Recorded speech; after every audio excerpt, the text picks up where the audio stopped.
نحمده ونصلي على رسوله الكريم اما بعد فاعوذ بالله من الشيطان الرجيم بسم الله الرحمن الرحيم يا ايها الذين امنوا من يرتد منكم عن دينه فسوف يأتي الله بقوم يحبهم ويحبونه أذلة على المؤمنين أعزة على الكافرين يجاهدون في سبيل الله ولا يخافون لومة لائم ذلك فضل الله يؤتيه من يشاء والله واسع عليم انما وليكم الله ورسوله والذين آمنوا الذين يقيمون الصلاة ويؤتون الزكاة وهم راكعون ومن يتول الله ورسوله والذين آمنوا فإن حزب الله هم الغالبون صدق اللہ العظیم۔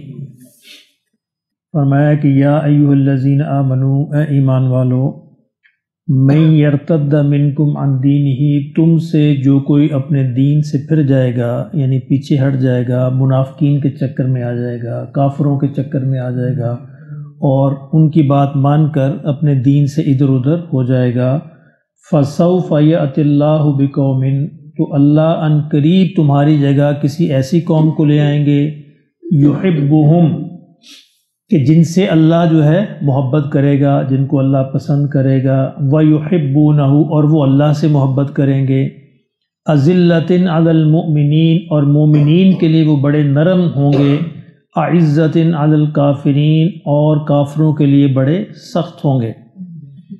یہ بڑی ہی اہم آیت ہے ہماری زندگی کے حوالے سے بھی، کہ انسان یہاں تو خیر اس دور میں منافقین جو تھے مرتد ہو بھی رہے تھے، آ بھی رہے تھے، جا بھی رہے تھے تاکہ لوگ اسلام سے ہٹ جائیں۔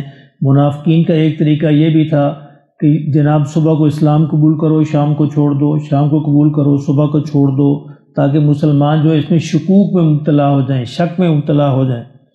آج کل ایسی صورتحال تو نہیں ہے مسلمانوں کے ہاں، لیکن آج کل اس سے مراد یہ ہے کہ وہ مسلمان جو دین پر ثابت قدم ہے وہ پھر پیچھے ہٹنا شروع کر دیں، دین کی سے تھوڑا دور ہونا شروع کر دیں، تو اللہ نے فرمایا ان کو ہمیں ان کی کوئی ضرورت نہیں ہے۔ یعنی کوئی یہ نہ سمجھے کہ اس کی وجہ سے دین جو ہے وہ آگے بڑھ رہا ہے، یا اس کی وجہ سے دین کے اندر استحکام، نہیں، دین کے اندر آگے چلنا یہ اس کی اپنی خوش نصیبی ہے، تو اس لیے اللہ اس کی جگہ کسی اور کو بدل سکتے ہیں۔ یعنی حضرت عمر رضی اللہ تعالیٰ عنہ یہ فرمایا کرتے تھے کہ اے عمر، تیرا دین پر کوئی احسان نہیں ہے، دین کا تجھ پر احسان ہے۔ تیری حالت تو یہ تھی کہ تیرا باپ تجھے اس بات پر مارتا تھا کہ تجھے اونٹ چلانا نہیں آتے، اور آج تو 22.5 لاکھ مربع میل پہ حکومت کر رہا ہے، تو یہ دین کا تم پر احسان ہے۔ تو اسی طرح اگر کسی انسان کو اللہ یہ توفیق دے دے کہ اس سے کوئی دین کا کام لے، کسی بھی حوالے سے، تحریر کے حوالے سے، تقریر کے حوالے سے، کسی اور خدمت کے حوالے سے، تو وہ اللہ کا اپنے اوپر احسان سمجھے، اس کا کوئی احسان نہیں ہے۔ اگر وہ نہیں کرے گا اللہ کسی اور کام لے لے گا۔ یعنی یہ عام طور پہ یہ بڑا مغالطہ ہوتا ہے انسانوں کے ہاں، دین کا کام کرنے لگتے ہیں کسی بھی حوالے سے، تو ایک سٹیج پر جا کر سمجھتے ہیں کہ ہم نے بڑا مار کما لیا، ہم نے بڑا کام کر لیا، اب تو ہماری ضرورت ہو گئی ہے اس کو۔ نہیں، کسی وقت بھی کوئی اللہ کو ضرورت نہیں ہے۔ اللہ کسی وقت بھی تمہیں پیچھے دھکیل کر کسی نئی قوم کو لا سکتا ہے۔ اب دیکھیں تاریخ کے اندر اللہ نے یہ چنگیز جو ہلاکو خان چنگیزی قوم جو ہے، تاتاری جو ہیں، ان سے لاکھوں مسلمانوں کو مروایا، لاکھوں مسلمان شہید کروائے، اور اس کے بعد اللہ نے انہی کو مسلمان کر دیا، انہی سے دین کا کام لے لیا۔ ہمارے پوری مغل جو ہے سارے کے سارے انہی کے اولاد میں سے ہیں۔ اسی طرح آج کل مسلمانوں کی جو حالت ہے اور کفار جو ان کو مار رہے ہیں، عین ممکن ہے کہ اللہ کفار کو مسلمان کر دے، یعنی بلکہ اندازہ یہی ہو رہا ہے کہ اللہ اگلی کسی موقع پر اللہ امریکہ میں سے، یورپ میں سے کسی کو مسلمان کر کے انہی سے کام لے، جو مسلمانوں کے اعمال تو اس قابل نہیں ہے کہ ان سے دین کا کام لیا جائے۔ اللہ ان کو، یعنی وہ قومیں جو اپنی اخلاقیات پر صحیح جگہ پر کھڑی ہیں، تو اللہ ان کو مسلمان کر کے ان کے ذریعے دین کے پھیلاؤ کا کام لے سکتا ہے۔ اس لیے اس آیت کا پیغام یہ ہے کہ انسان کو اگر اللہ توفیق دے دے تو شکر ادا کرے، یا اللہ تیرا شکر ہے، تو نے مجھ سے کام لے لیا، مجھ سے کام نہیں لے گا تو اور کسی اور سے کام لے گا، ساری اللہ کی مخلوق ہے، اللہ چاہے جس کے دل کو بدل دے، جس کے دل میں ڈال دے۔ تو دین پر اگر اللہ نے توفیق دے دی ہے تو اس پر استقامت کی دعا کرنی چاہیے اور اللہ کا شکر ادا کرنا چاہیے کہ یا اللہ تیرا شکر ہے بڑی چھوٹی سی مثال ہے، اب دیکھیں لوگ مسجد میں آتے ہیں اور مسجد میں آ کے یوسف صاحب سے ناراض ہو گئے، مجھ سے ہو گئے، آصف سے، کسی سے ہو گئے، اگر مسجد چھوڑ دیتے ہیں تو یہ کیا بات ہے؟ انسانوں سے ناراض، مسجد چھوڑنے کا اس میں کیا ہے؟ یعنی مسجد تو اللہ کا گھر ہے، نماز تو اللہ کا گھر ہے، ناراض آپ کسی اور سے ہوئے ہیں اور اس کے بدلے مسجد چھوڑ دی، تو یہ گویا اللہ نے آپ کو مسجد سے محروم کر دیا۔ اس لیے انسانوں کی وجہ سے اللہ انسانوں کے کسی عمل کی وجہ سے پیچھے نہیں ہٹنا چاہیے دین کے کسی کام سے۔ یہ انسان نہیں ہے، اصل میں دین ہے، اللہ کا احکامات ہے، نبی صلی اللہ علیہ وسلم کی سنت ہے، اس پر استقامت مانگنی۔ انسان تو آگے پیچھے ہوتے رہتے ہیں، انسانوں کے اعمال تو ایسے ہی ہیں، تو اس لیے کسی کو انسان کو اپنا آئیڈیل نہیں بنانا چاہیے۔ آئیڈیل جو ہے وہ صرف محمد رسول اللہ صلی اللہ علیہ وسلم کی ذات اقدس ہے، انہیں کو آئیڈیل بنا کر انسان کو چلنا چاہیے اور کسی کی وجہ سے دین کے کسی کام کو بھی نہیں چھوڑنا چاہیے۔ تو اللہ نے فرمایا اگر ایسا ہوگا تو اللہ ایک ایسی قوم کو لے آئے گا جو اللہ سے محبت کریں گے، اللہ ان سے محبت کرے گا، اور مومنین کے لیے بڑے نرم ہوں گے، کافروں پر بڑے سخت ہوں گے۔ کافروں پر سخت ہونے سے مراد یہاں پہ یہ نہیں ہے کہ وہ کافروں کو ڈنڈے مارتے پھریں گے، نہیں، یہ مطلب نہیں ہے، مطلب یہ وہ کافروں کے ہاتھ استعمال نہیں ہو سکیں گے، اتنے ذہین ہوں گے، تیز ہوں گے کہ کافر ان کو آسانی سے اپنے مقصد کے لیے استعمال نہیں کر سکیں گے۔ وہ کہتے ہیں نا انگلش میں ہارڈ نٹ ٹو کریک، کہ وہ ایسا اخروٹ ہوں گے جس کو توڑنا بڑا مشکل ہوگا، اس کو استعمال نہیں کیا جا سکے گا۔ اور پھر اگلی ان کی خصوصیت کیا ہوگی؟ یجاہدون فی سبیل اللہ، وہ اللہ کے راستے میں جہاد کریں گے۔ اللہ کے راستے میں جہاد سے مراد ہر وہ کوشش ہے جو اللہ کے دین کے لیے ہو، چاہے اپنی جان سے ہو، اپنے مال سے ہو، اپنے علم سے ہو، اپنی عقل سے ہو، کسی بھی حوالے سے ہو، ہر وہ کوشش جو اللہ کے دین کے لیے کی جائے وہ جہاد میں آتی ہے۔ ولا یخافون لومۃ لائم، اور ان کی اگلی خصوصیت یہ ہے کہ وہ کسی ملامت کرنے والے کی ملامت کی پرواہ نہیں کرتے۔ عام طور پہ یہ ہوتا ہے کہ جب انسان دین کا کام کرنا شروع کرتا ہے تو شیطان بہت سے انسانوں کو ارد گرد سے ابھارتا ہے اور وہ اس کو ڈراتے ہیں اور وہ اس کو ملامت کرتے ہیں، یار تو کڑے کم لگ گئے یار، اس میں اتنے کام تو یہ کر لیتا، اس میں یہ نقصان ہے، اس میں یہ نقصان ہے، اس میں یہ مسئلہ ہے، اس میں یہ مسئلہ ہے۔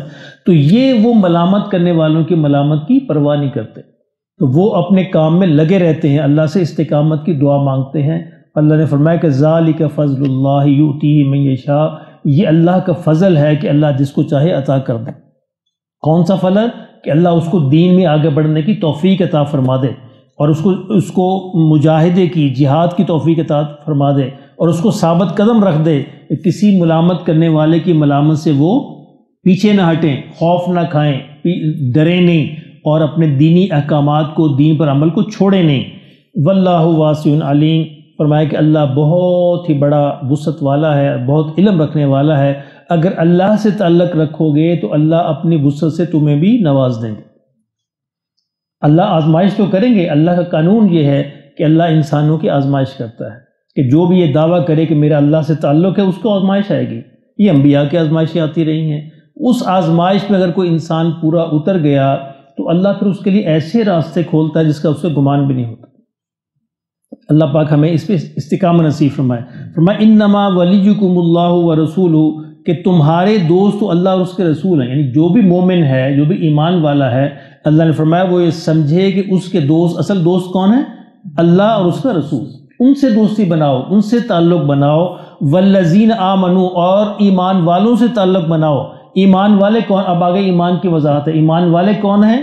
الذین یقیمون الصلاۃ ویؤتون الزکاۃ، یعنی صرف وہ نہیں ہے جو صرف ایمان کا دعویٰ کرتے ہیں، صرف پیدائشی مسلمان ہے، یہ ہم مسلمان ہیں جو بس بڑی ہے، نہیں، وہ ہیں جو عملی مسلمان ہیں۔ اور عملی مسلمان کا اظہار کیا ہے؟ کہ نماز بھی پڑھتے ہیں، زکوٰۃ بھی دیتے ہیں۔ میں نے پہلے کئی دفعہ عرض کیا کہ نماز تمام بدنی عبادات کا علامت ہے، جتنی بدنی عبادات ہیں، روزہ ہے، حج ہے، ان سب کی علامت نماز ہے۔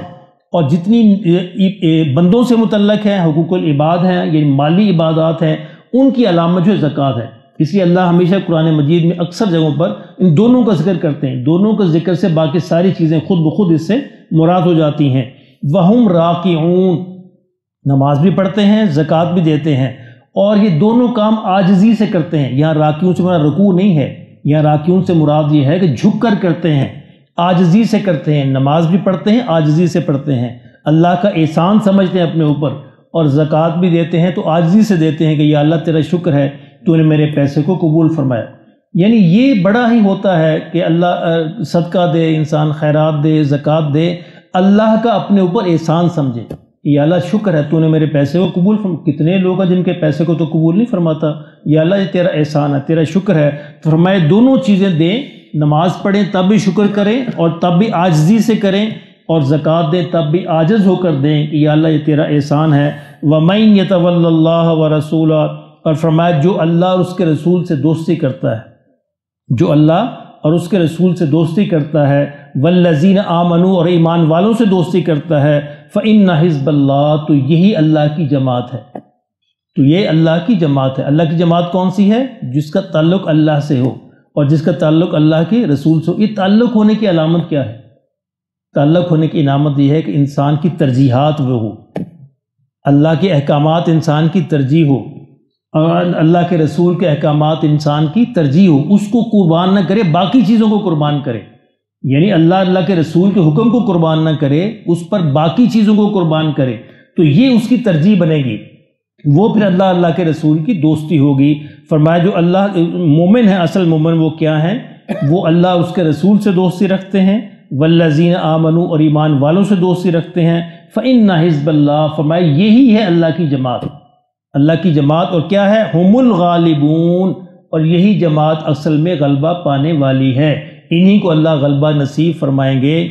وقتی طور پر ان کی کمزوری دیکھ کر پیچھے نہ ہٹ جانا، اصل غلبہ انہی کو ملنے والا ہے، دنیا کے اندر نہ ملا تو آخرت میں تو ملے گا ہی، اور آخرت کا غلبہ وہ غلبہ ہے کہ جس کی خواہش ہم سب کو کرنی چاہیے، اللہ ہمیں نصیب فرمائے۔